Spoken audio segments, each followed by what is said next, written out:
Welcome to our Department of Psychiatry Grand Rounds. We're always so glad to see a full audience, and we usually have that. So, Susan, thank you so much. I'm going to introduce our speaker, Dr. Susan Collins.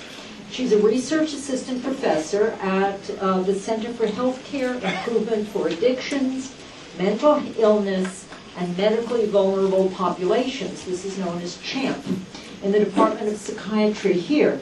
Susan started working in the substance abuse field as an undergrad in 1996 when she joined Kim Fromm's lab at the University of Texas at Austin. Her interest has not wavered since.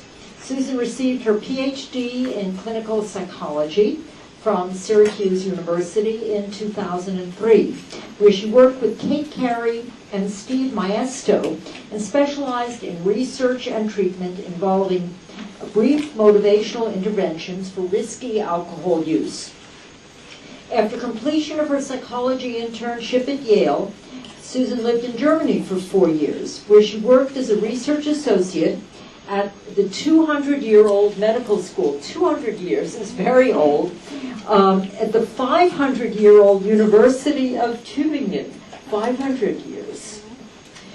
She still considers a high point in her career when she finally mastered running smoking relapse prevention groups in the local Swabian dialect. Congratulations, Susan. Returning to the States, Susan completed a postdoc fellowship at University of Washington with Alan Marlette and Mary Larimer.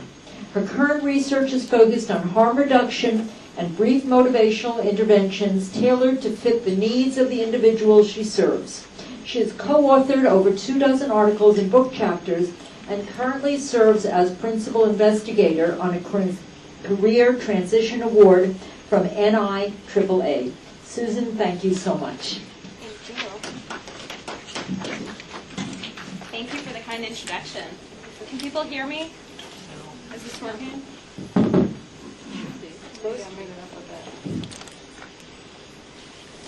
High tech. Too high tech for me, obviously.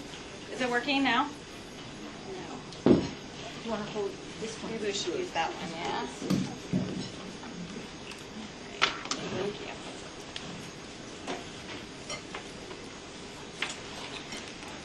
Well, thank you for coming today. I'm excited to be here.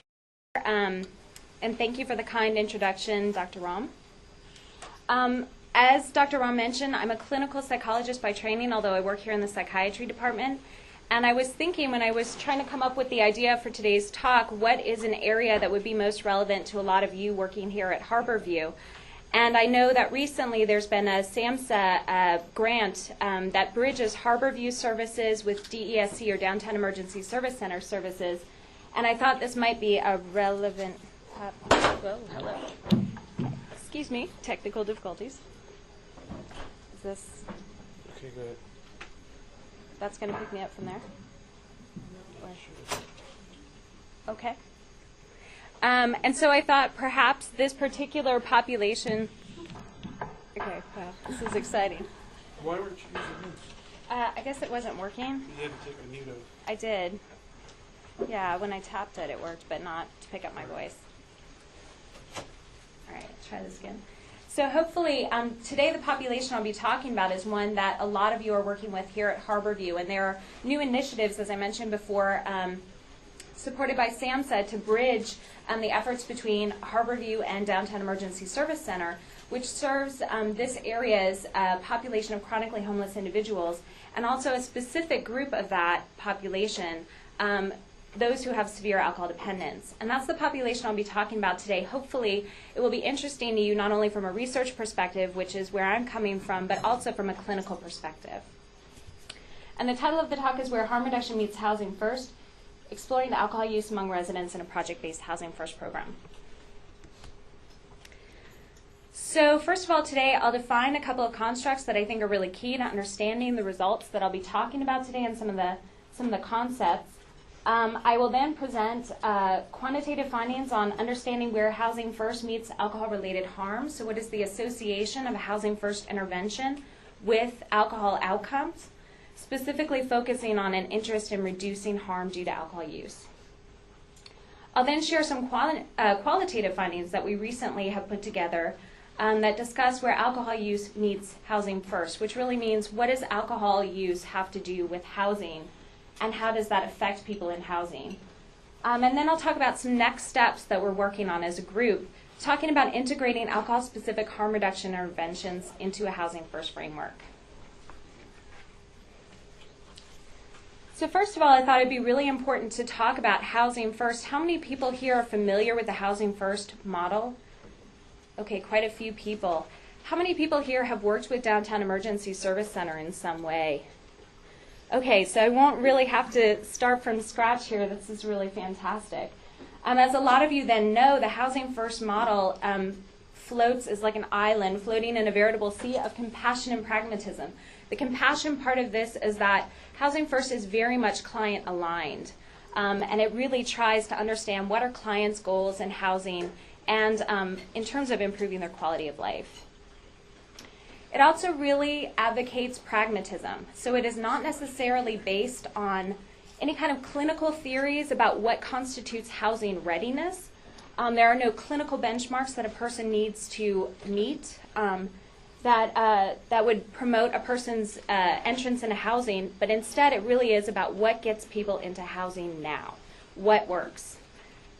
It was initiated from a public health perspective, and the essence of Housing First is just that. It is about housing first.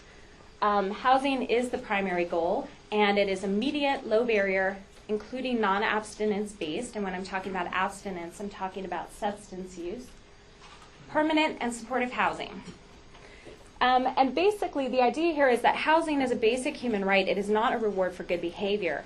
And the catchphrase about what it's not is that it's not something else first. So this isn't about abstinence first or treatment compliance first or even treatment engagement first. It is not about doing your chores so you can maintain your housing first. It really is about getting people into housing and maintaining them there. Pretty much whatever can be done to do so.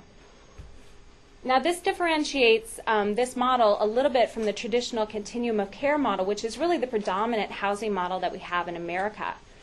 The continuum of care model basically says that people have to reach certain clinical benchmarks before they're promoted to a next stage of housing from more transitional to more permanent and independent housing. So this model turns that on its head. And the reason why it does so is basically the belief is that the most vulnerable individuals in our society are unable to reach these clinical benchmarks, and then they're relegated to basically continued homelessness when they're the ones who are the most vulnerable and possibly need housing more than those who are capable of meeting the clinical benchmarks on our timeline. So how does harm reduction fit into Housing First? I'm going to talk a little bit about what harm reduction is as a separate construct, and then I'd also like to talk about where they overlap. Again, we're floating in a sea of compassion and pragmatism. In fact, harm reduction, because of its grassroots beginnings and the constant influx of grassroots influences on the harm reduction model, it's even more client-driven than the Housing First model, which really was more a top-down public health approach. The pragmatic piece of harm reduction is it really is what can we do now to reduce a person's harm due to their substance use without necessarily focusing on use reduction or abstinence as the most desirable or ultimate goal. As I mentioned before, this was a grassroots initiated movement and has constantly been reinforced with grassroots participation over time, basically users and affected individuals advocating on behalf of themselves and others for basic human rights like equal access to health care and services. Harm reduction is about harm reduction as well, so it's also pretty easy to understand what the term means from the get-go. It basically means harm reduction, but has a corollary. It's also about increasing people's quality of life and really kind of defining quality of life based on an individual's own personal goals, as well as what society believes this individual should be accomplishing. And there are some basic fundamental principles of harm reduction. I won't go through all of them today, but there are a few that I think are really important to understanding some of the results that I'll talk about later. First of all, we know that substance use, basically, within a harm reduction framework is here to stay. We know that substance use has been around since before recorded history. So a lot of the advocates of this method really say that it's not worth our time to spend endless energy on eradicating basically something that's always going to be there. Instead, it really is about doing something to help individuals and society at large reduce harm overall. It also acknowledges that substance use is complex, so people use for a reason. This is important to understand not only to align better with patients and build rapport, but also to understand why people use, because understanding from their perspective the pros of use might outweigh the cons from their perspective and in their given situation. And accepting that to some extent, that is going to have to take precedence in treatment and any work you do with them. It also, at the same time, does not downplay the very real negative effects of substance use, both for individuals and society at large. And it also, one of the principles is that substance use is always part of a larger social context. So substance use is not necessarily simply contained within the individual as an illness, but that it really represents larger familial issues, community issues, society issues, and also even geopolitical issues. Because basically, substance use, we're coming to understand more and more, is a socially derived construct. Substance abuse and dependence, as we'll see in DSM-5, it'll be interesting how we redefine what we believe substance abuse and dependence to be in our society. And that changes with time. Another thing that differentiates harm reduction with what I would say sort of the opposite side of harm reduction would be a really abstinence-only kind of model. And harm reduction really advocates for any positive change, so any step towards change without necessarily, again, acknowledging abstinence as the most desirable or ultimate outcome for any one individual. So you can see these two traditions came from very different places, but they do share some principles in common. Both of them acknowledge the importance of meeting clients where they're at, so this sort of come-as-you-are perspective on the work that they do with clients or patients. There's also an acknowledgement of improvement of health and quality of life, both for individuals and the larger society. That client-driven goals are important, particularly because they help enhance clients' self-efficacy and empower clients to advocate both for their own human rights, but also acknowledging that some individuals may be so marginalized or vulnerable that they are unable to do so. And it's really a call also to treatment providers to advocate on behalf of their clients. So again, not necessarily use reduction for harm reduction, although it's not incompatible with use reduction. It is not incompatible with abstinence as long as those are client-driven goals. And then for housing first, what it's not is not something else first, but it's really focusing on housing. So the setting that I'll be talking about today and the context for the research that I'll be presenting to you and some of the clinical findings that we have are based out of a housing project in the area called 1811 Eastlake Housing First Project, and is run and owned and operated by DESC, Downtown Emergency Service Center. The research that I'll be presenting today, too, is the result of a long-term research partnership that we have together with DESC that started back in 2004 when the director, Bill Hobson, approached Alan Marlatt and Mary Larimer at the University of Washington to do an initial evaluation of the cost, effectiveness, and utilization outcomes at this particular center. So our partnership goes a ways back, and I'll be talking about research that's accumulated over the years. The 1811 Eastlake Housing First Project opened in December 2005 to some controversy, as I'm sure some of you here have heard. It uses a project-based housing first approach. Now, a project-based housing first approach is a little bit different for those of you who are familiar with housing first. You might also be familiar with another model called scattered site housing. And that was really initiated by Sam Simbaris out in New York City in his Pathways to Housing program. Now, scattered site housing is really about having individual units scattered throughout a particular community, and the service provision is usually conducted via ACT teams. So that's going to look very different in terms of how people build community within scattered site kind of community housing first projects, and also how service provision is going to work. So this, as a project-based housing first project. You can see here, this is a picture of it. All of the services are provided right there on site. This project houses 75 of King County's highest utilizers in terms of publicly funded services. That includes jail, ER, use of emergent services such as ambulance, sobering center use, and also Medicaid and Harborview costs. These folks also happen to be chronically homeless individuals with severe alcohol problems. Some of that is just the fact that the people who are racking up the most publicly funded services are obviously people who don't have other resources to draw on. But for the work that we've done with DESC, really the selection of this particular population came out of an interest in targeting people with severe alcohol dependence. So it was the highest utilizers who were also known to have long-standing alcohol dependence issues.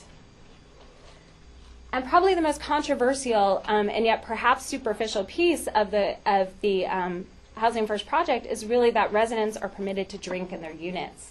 They are not permitted to drink in the communal areas. And to give you an idea of what that would look like, this is a picture of one of the studio apartments right here. Let's see, I've got the mouse there. And they're semi-furnished. There are 49 studio apartments.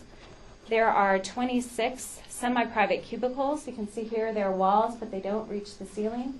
Those were originally intended for more for people with more severe medical issues who needed more attention and monitoring. At this point, it's become more of a wait list issue. So as soon as people can get in, they're put wherever there's an opening. And there, you can see here, there's a communal kitchen. There's also a large communal dining area. That's where folks eat together and often play games like bingo, which is big, exciting night at 1811. It's probably the favorite activity of residents. And then there are also a TV room and 2 private decks. People are often curious what this population looks like because it is indeed not representative of the larger chronically homeless population, certainly not of the homeless population in general. This is a much more severely affected population. In terms of demographics, the sample that I'll be talking about today involves 95 participants who were the folks who were initially recruited into housing starting on day 1 in 2005. You'll notice I just said 75 units and there are 95 participants. There was some turnover during the initial 3 months, and as people may have rotated out of housing, new people were brought in from the wait list, which is why we basically don't have much of a wait list control to draw on. And the data I'll be talking about today is strictly reserved to this group of individuals that primarily spent their time at 1811 Eastlake over the first 2 years of the project. This is a male-dominated housing project, so there are only 6.3% women. There are a lot of reasons for that, but I probably don't have time to go into them. You can probably imagine women have other pathways to housing that some of these individuals do not have, family housing, and maybe they still have ties to family that are not quite as severely affected. Education level is relatively diverse. The age, the mean age is 48.39 years, and that's particularly clinically significant because the median age of death for chronically homeless individuals in King County is 47 years of age. So these are folks who are kind of ready to come in from the streets, shall we say, and that self-selection is definitely an issue with the data that I'll be presenting today. In terms of race and ethnicity, the breakdown is relatively diverse, and you can see here a relatively large minority of American Indian Alaska Native individuals. That definitely influences sort of the cultural feeling in the house, but it's a very diverse group, especially for Seattle, you can see. In terms of residents' alcohol use, as I mentioned before, these folks were sought out for their long-standing issues with alcohol use. At baseline, 90% met criteria for alcohol dependence. This was using a self-report checklist of DSM-4 criteria. I know they're not mutually exclusive, but if we're going with that checklist idea, 96.5% met criteria for alcohol abuse. So clearly a severely affected population. 24.4 is the mean typical drinking quantity per day in the last 30 days. That would be a typical day. Now, usually, if you are doing alcohol research, you understand when we talk about typical days, we're usually talking about typical episodes, right? So how much do you typically drink in the last 30 days on a typical drinking occasion? Usually this means for most people like 3 or 4 hours at a bar. We very quickly found out that for a lot of these individuals, it's when they wake up. Usually, I would say, just from the interviews, my own anecdotal experience was about 8 o'clock in the morning until they would fall asleep at about midnight. So this is all-day drinking. Maintenance drinking, as you're probably already able to see. Is that ounces, like 24, is that ounces? Those are standard drinks. Yeah.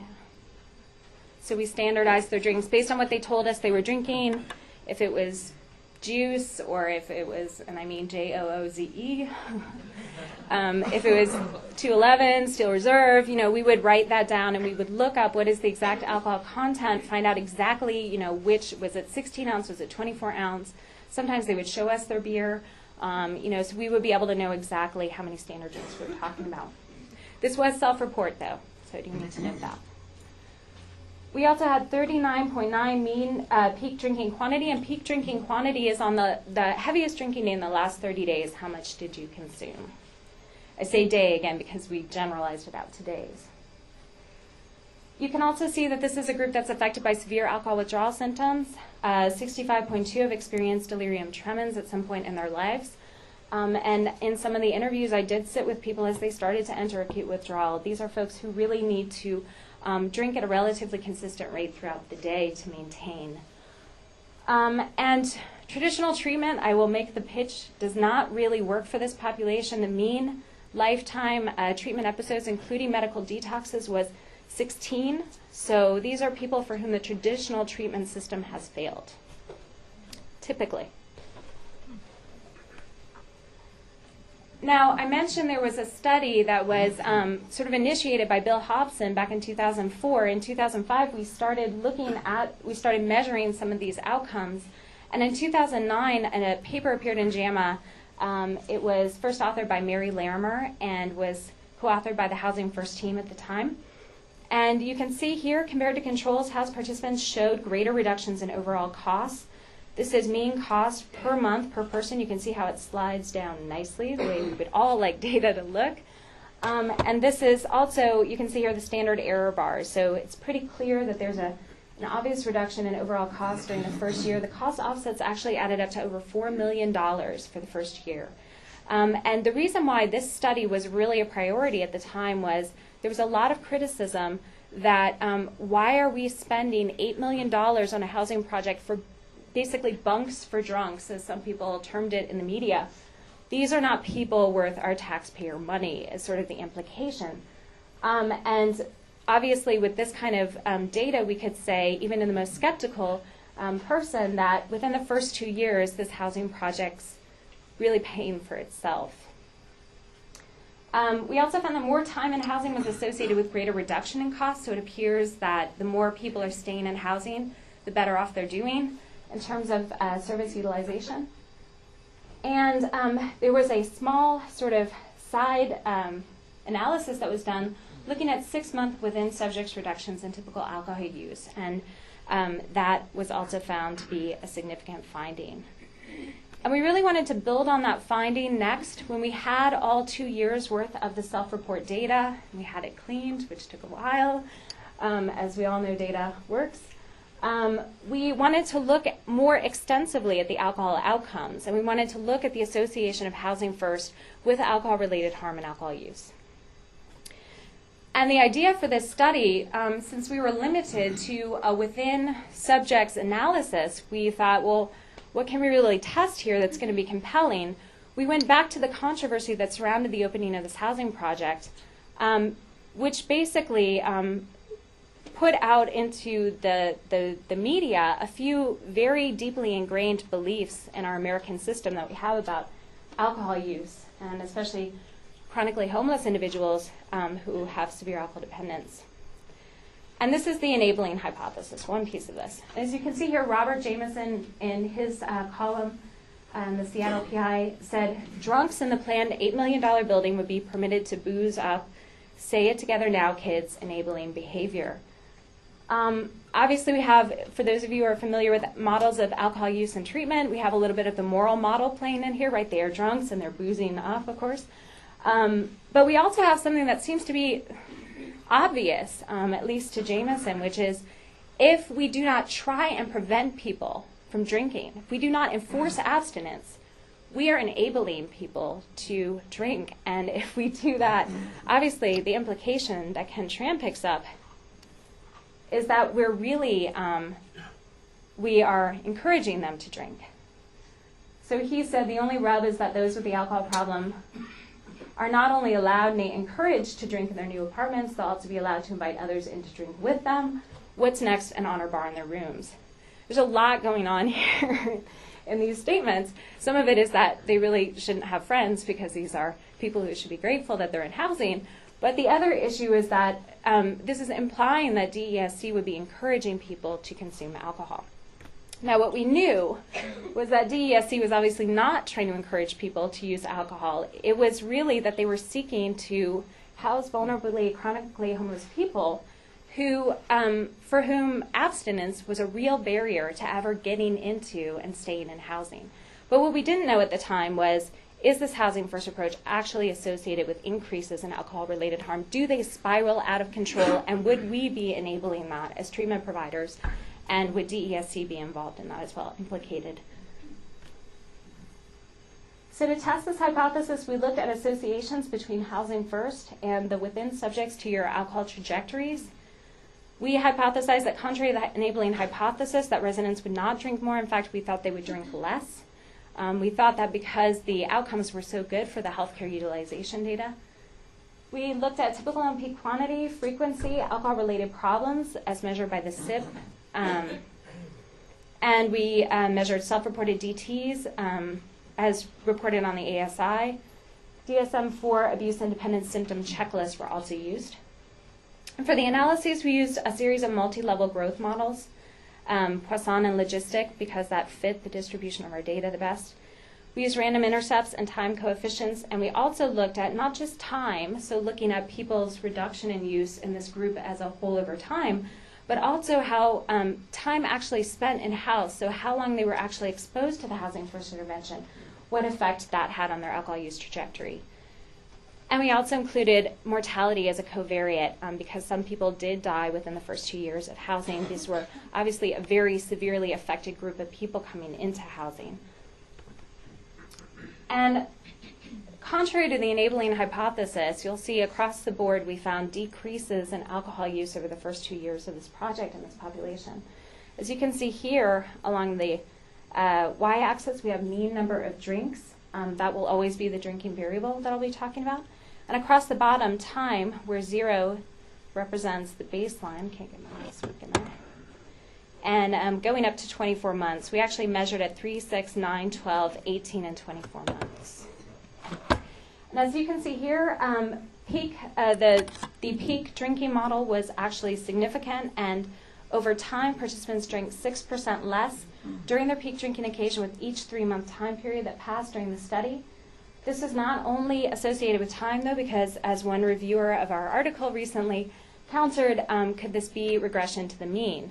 Now, naturally, because we don't have a control group, it could represent regression to the mean, but in order to kind of allay that concern, we also added, as I mentioned before, this exposure variable right here. And so we also found that that was a significant contributor above and beyond just looking at time and study, such that for each month a person actually lived in a housing project, they drank 3% at a 3% lower rate. We found the same pattern for typical drinking. Although the time element was only marginally significant, we found that there was a significant association between time spent in house and decreased drinking. We also found significant increases in non-intoxication days.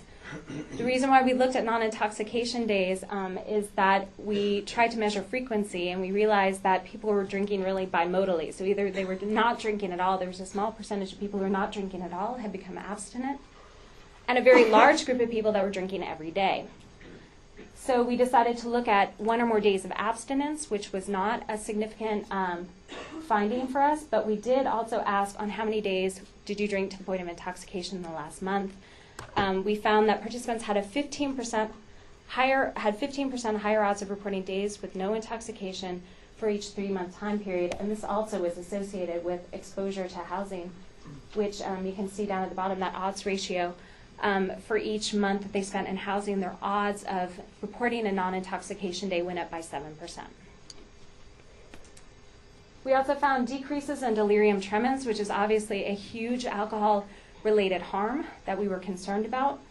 We found that with each 3-month time period, participants had 32% lower odds of experiencing DTs. We also found that that was associated significantly with housing exposure and also with alcohol abuse. Also with the SIP, and I thought y'all might get bored looking at all these lines.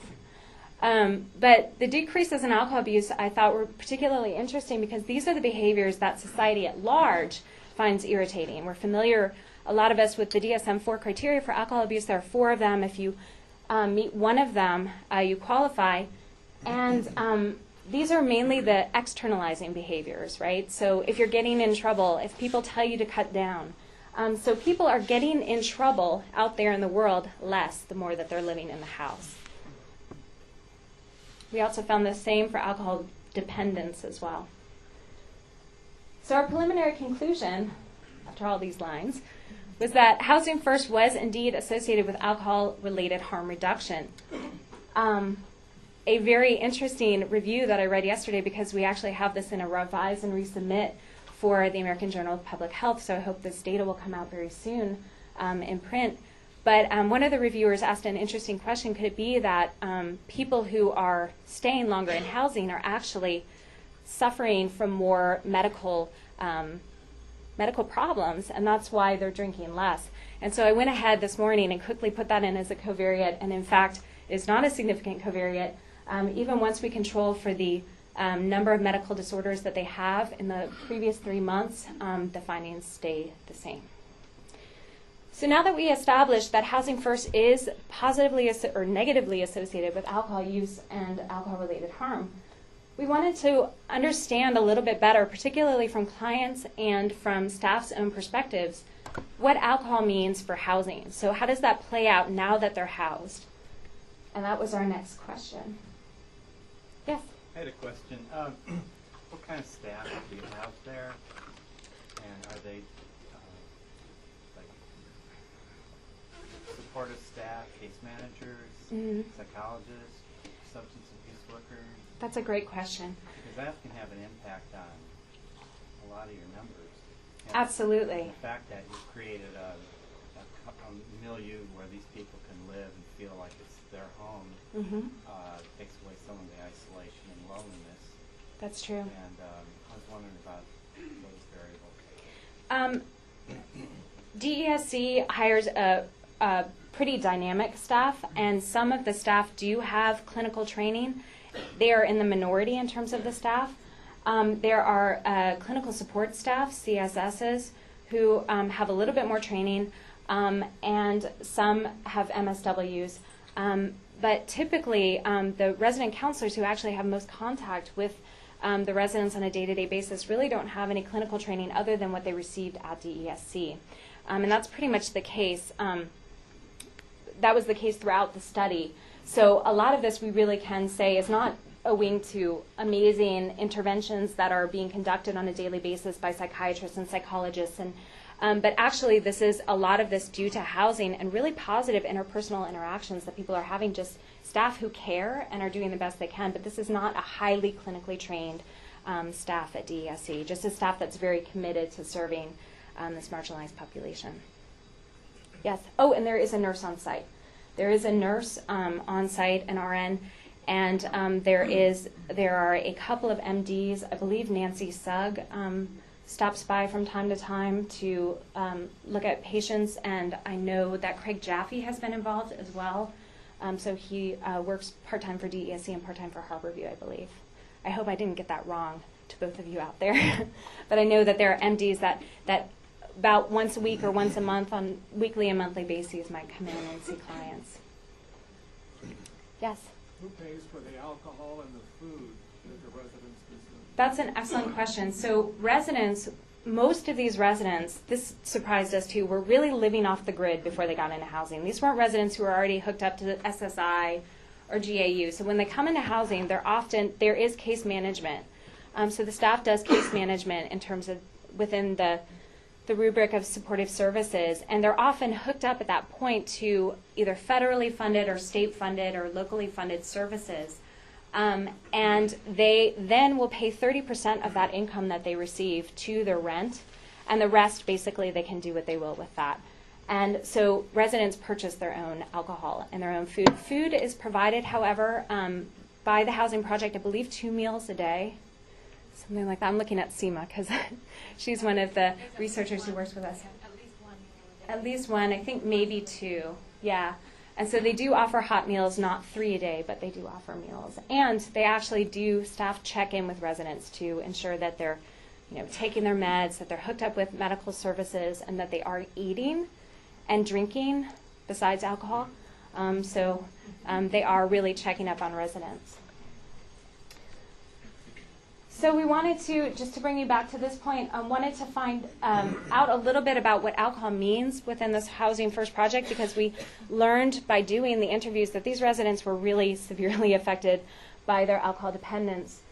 And the aim of the study actually wasn't to look at that. The aim of the study was really because we wanted to document the current project-based Housing First program to ascertain the existing strengths, of which there are many, and to identify potential points for program enhancement.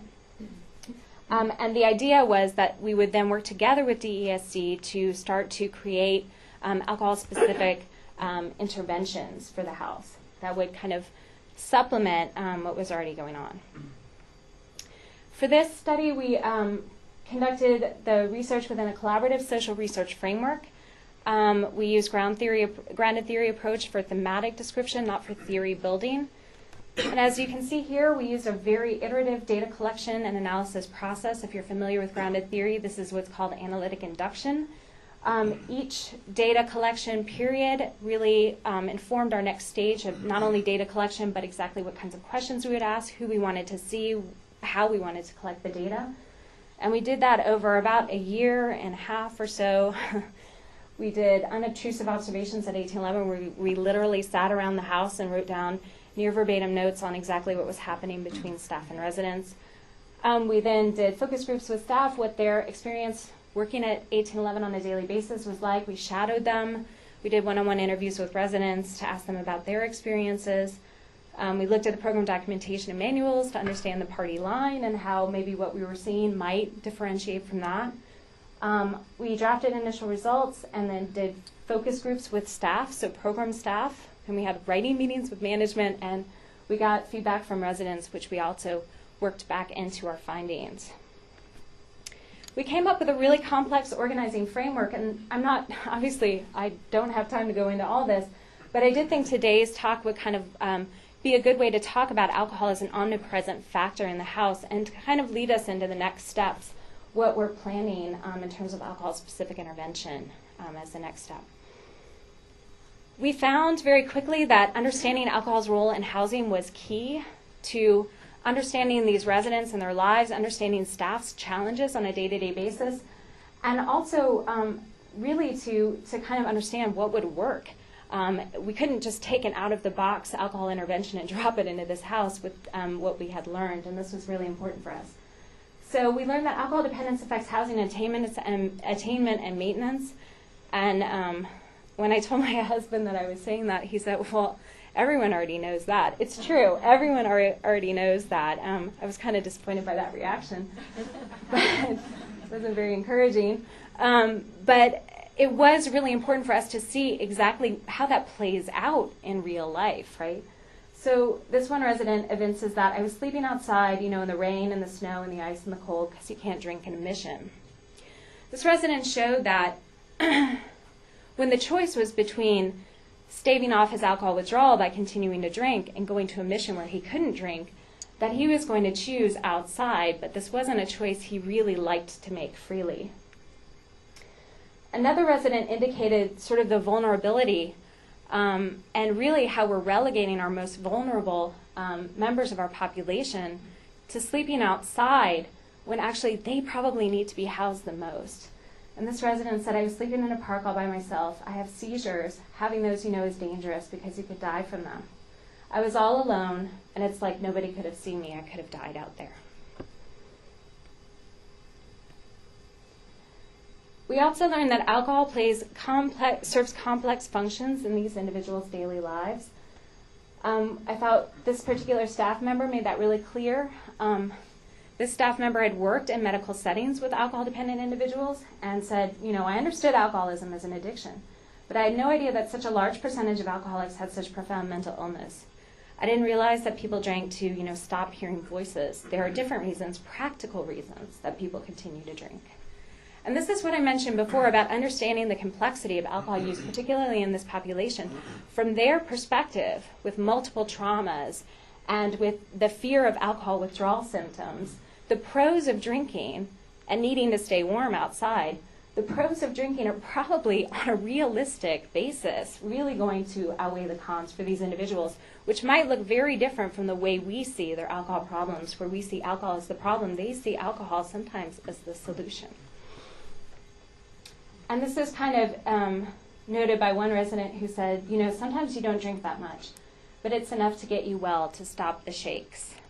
So seeing alcohol as sort of the antidote to some of the issues that they're struggling with on a daily basis. We also learned that alcohol is deeply embedded in the culture and sense of community in this particular housing project, and there is a real sense of community. This resident said if one of them's sick, alcohol sick, there will be somebody that'll give them a beer or a shot or whatever just to get them stable. So these are helping behaviors that we do for each other, maybe not with 211 still reserved, but these are actual helping behaviors that really facilitate sort of a community feel among these residents.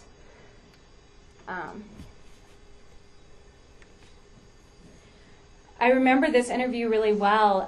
The resident, as he was talking about this, went through multiple stages, different emotions that you could see very clearly on his face. When he described, it's not all wine and roses, living in this community of alcohol-dependent individuals. He was like, you got somebody up at the front buck naked, you got somebody running around there ready to fight anybody, you got somebody cussing the staff, they're drunk and they're on medications, or maybe they didn't take their medication, or maybe they ain't drunk enough. That's another issue. If you don't get your booze in you to go to sleep or settle your nerves, to settle your blood pressure, whatever, you can go haywire. So he went from real irritation about his neighbors to sort of a compassion and sort of an empathy for these are the reasons, though, why people kind of lose it is because they have all these other things going on.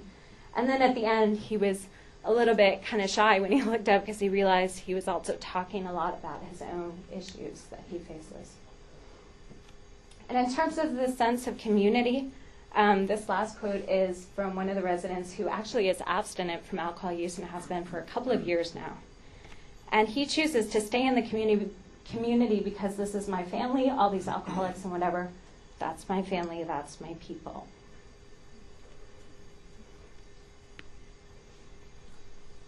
So kind of start moving towards the next steps, I thought it'd be important to kind of show our rationale for why we're trying to really construct a culturally appropriate and effective alcohol-specific harm reduction intervention for this community.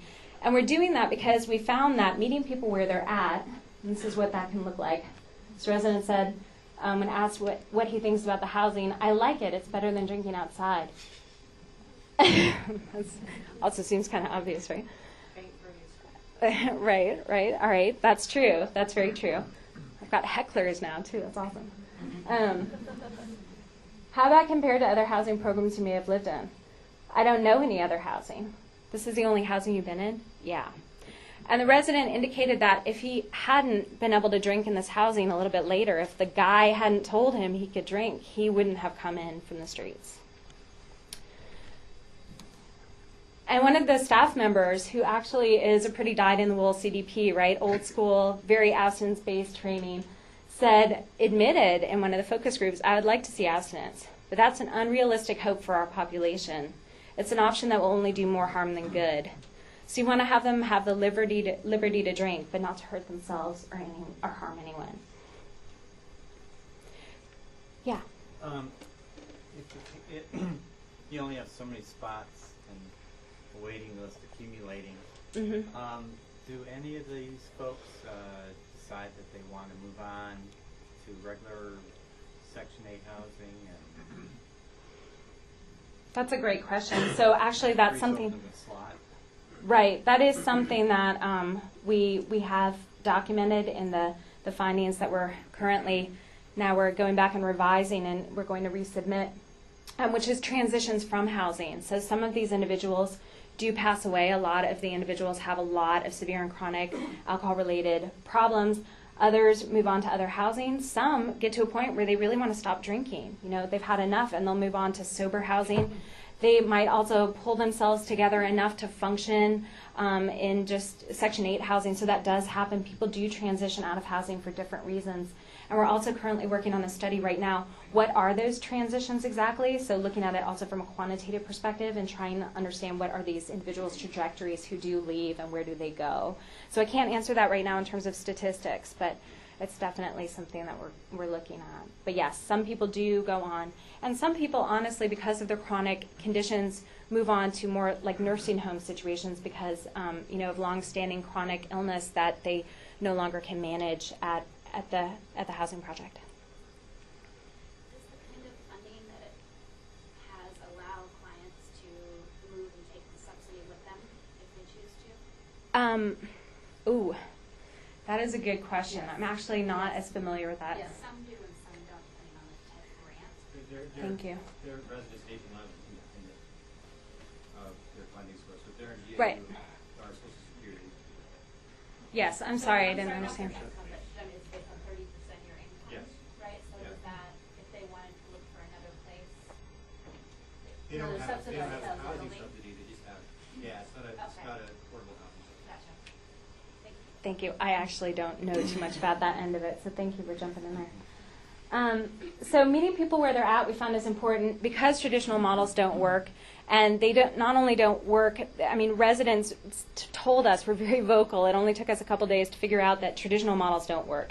And this is an example of one outside counselor who came in to do an abstinence-based group. He's also really charismatic and people really like him, but he was not, they were not buying what he was there to sell. And he said, even though this is not a big group today, because no one came, those of you who are here have talked about how you want to try and get sober. And there was a silence because the people who were sitting there were like, we didn't talk about that. And one of the residents said very gently, I don't necessarily want to get sober, I just want some money to pay my bills. Another resident was not so gentle, and when the when the counselor said, have you ever done AA? He was like, oh yeah. Right on, so what do you think about AA? To be honest, I see them as a bunch of Nazis. This was a resounding answer that we have. In fact, we have an open-ended question on this that we have been wanting to analyze for some time. There was a consistent referral to AA as not being something that they felt like either worked for them or was something that was desirable. So meeting people where they're at, because traditional models don't work, can positively reinforce the housing experience, and we saw that again and again. Now I've got a clean place to live, a kitchen I can use, food stamps every month, I'm happy and things are good. And can empower people to make changes on their own terms. And I'm not someone who really likes to use words like empower, but I actually saw that and had to admit that. It feels too Oprah to me. But this resident said, you've got to maintain a certain amount of intelligence to be able to stay here and get drunk at the same time. You don't have to get drunk. It's just enough to go down, lay down, and take a good night's sleep, maintain, that's it. So this resident actually reduced his drinking on his own because he learned, what I want to do is I want to stay in this housing. If I want to stay in this housing, I have to maintain, not get too unruly. And the way I'm going to do that is by figuring out what I need to stave off my alcohol withdrawal, but not spiral out of control, and as our friend Ken Tran said, booze it up, right? What behaviors did get people asked to leave? That's an excellent question. Violence, so violent attacks are typically, and even at that, the counselors there and the management want to go out of their way to work with individuals to try and maintain them in housing, and if not, find them other more appropriate housing. Yes? What is the housing stance on other drugs? On Other drugs? other drugs.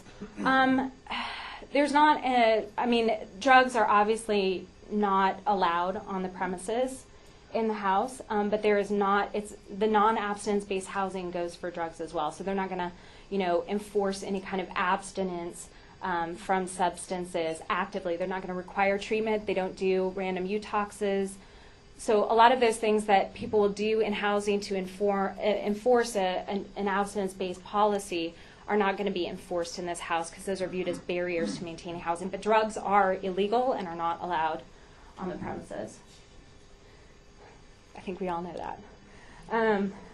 So this resident was drinking a soda during an interview that I did with him, and I mentioned it offhandedly, and he mentioned he was trying to maintain some sort of sobriety because he's got to go sell his papers, his real change.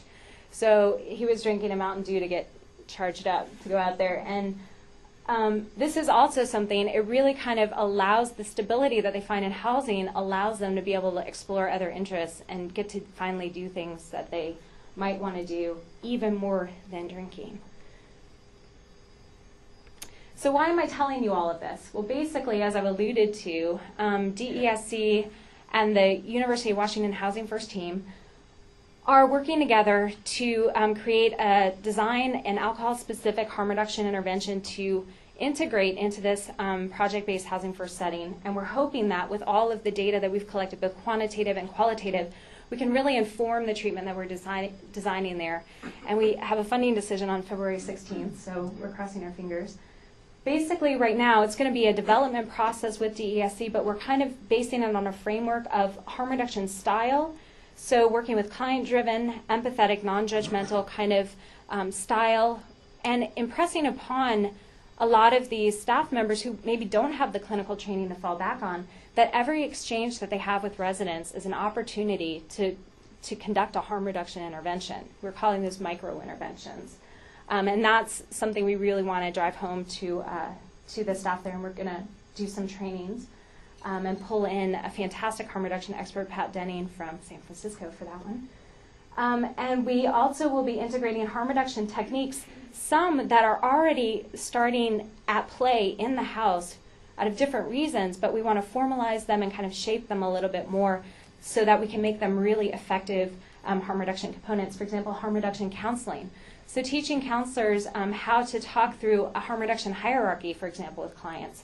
So if a client is drinking Listerine, suggesting that, there's a whole hierarchy, so you don't have to stop drinking, but maybe you could switch to whiskey, or you could go to beer, or you could drink water, or you could eat before you drink, and be sure you get meals regularly during the day. So what is a harm reduction hierarchy? How could we build those with clients together and see what they're willing to do to reduce their harm? Also, the managed alcohol program, which started basically because residents felt like their alcohol was being stolen by other residents. So some staff members would hold onto their alcohol and they would come and get it from the staff member when they wanted it.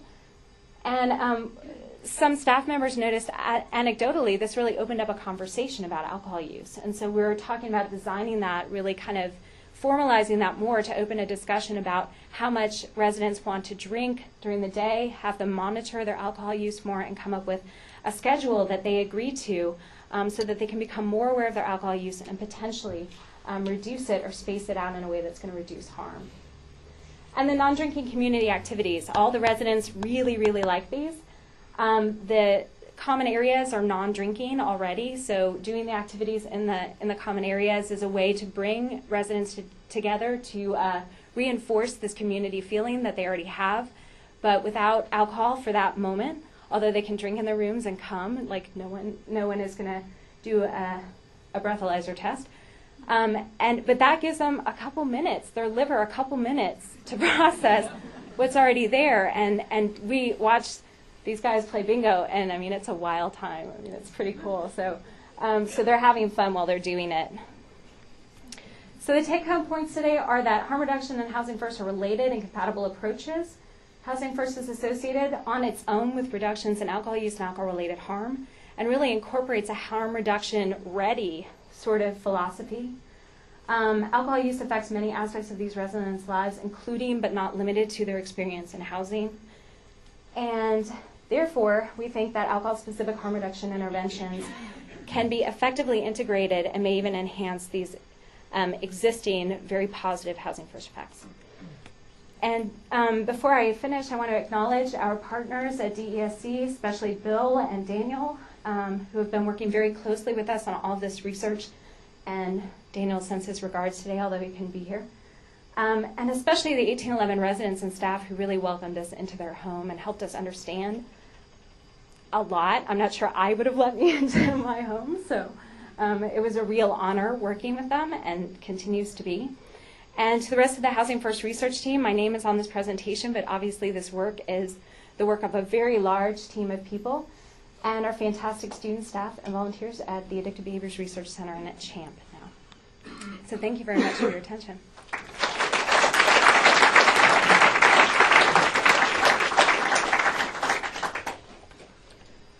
I don't know if there are any questions. Additionally, there appear to be no questions on the remote site. Yes? I find it really striking that, I guess I never thought that if you're in a less stressful situation, you might drink less. I mean, intuitively, not in a judgmental way, but just intuitively, I thought you'd probably drink more if you didn't have to worry about getting the food as much, you didn't have to as much. Right. But I hadn't even considered that it's a less stressful life, so you might not have to drink as much. Right. And there's only just recently research that's starting to support that because we hadn't considered that before. I think in the healthcare field as a whole, it's a very new idea. Again, Sim Barris came up with the Housing First idea in the early 90s, so it's still very, very new. So the only potential downside would be, would these folks, some of them hit rock bottom in a way that got them to turn their lives around, they're not going to do now because this is helping them maintain. I think by most external standards, these guys hit rock bottom like a long time ago. So I'm not really sure that that's. I mean, it depends on who's defining rock bottom, right? So from their own perspectives, it might look very different from ours. It's a tough question to answer. A place from which they would move towards recovery on their own. I mean, I'm sure that the harm reduction here is much better than the saving. Sure. I think that's a very good point. And actually, and I didn't really mention this, but a few people have become abstinent within the housing project, and a lot of people have reduced their use. So I do think that is happening. I think this gives people a little bit more space to breathe while they're going through that process for themselves and developing new goals, because a lot of these guys have been living from day to day on the streets for survival. And so it gives them space to kind of start to consider, what else do I want to do? And some of them really are thinking about that and struggling with that. Yeah.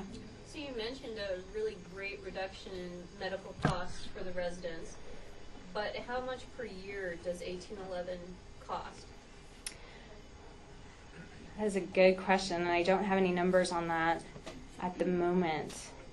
So I don't have the operating costs. I wish Daniel were here. He would know the answer. It's not really accurate to say the house costs $8 million to set up. We saved $4 million per year on medical costs. Right. In 2 years, we've covered it. Because there's got to be some costs. I do know that running it per year. $15,000 a person. And Okay. There's been an article that showed that it's sustainable. Like it's Yeah. cost reduction.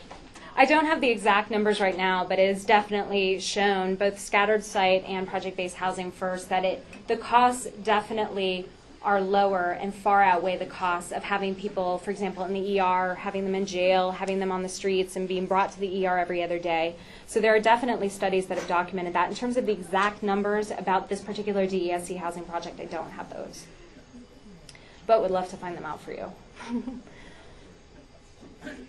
Any other questions? I think we're pretty close to time, so thank you so much for coming today. I really appreciate it.